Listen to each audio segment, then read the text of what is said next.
मराठा आणि बंजारा समाजानंतर आता महादेव कोळी आणि मल्हार कोळी समाज सुद्धा आक्रमक झाला। आपल्यालाही आरक्षण मिळावं या मागणीकरता समाज रस्त्यावर उतरणार आहे।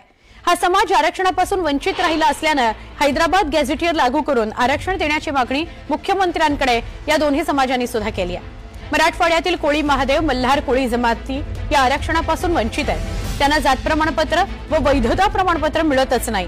त्यामुळे सरकारने मराठा समाजाप्रमाणे निर्णय घ्यावा आमच्या बाबत सुद्धा, अन्यथा 17 सप्टेंबर पर्यंत हा निर्णय नाही झाला तर पालकमंत्र्यांना झेंडावंदन करूच देणार नाही, अशी भूमिका या दोन्ही समाजाच्या व्यक्तींनी लोकांनी समाजाने घेतलेली आहे। पालकमंत्र्यांसह मंत्र्यांना सुद्धा गावात फिरू देणार नाही असा इशारा या कोळी समाजाने दिला आहे।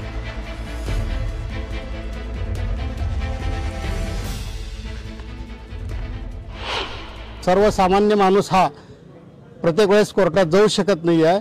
त्यामुळे सुलभ पद्धतीने आम्हाला जातीचं प्रमाणपत्र धाराशिव जिल्ह्यामध्ये मिळावं, मराठवाड्यामध्ये मिळावं व वैधता प्रमाणपत्र मिळावं यासाठी हैदराबाद गॅजेट आम्हाला लागू करण्यात यावं। अन्यथा आम्ही या ठिकाणी 17 सप्टेंबरला या ठिकाणी पालकमंत्री ज्यावेळेस येतील तेव्हा आम्ही काळे झेंडे दाखवणार आहोत, एवढं प्रशासनाने लक्षात घ्यायला पाहिजे।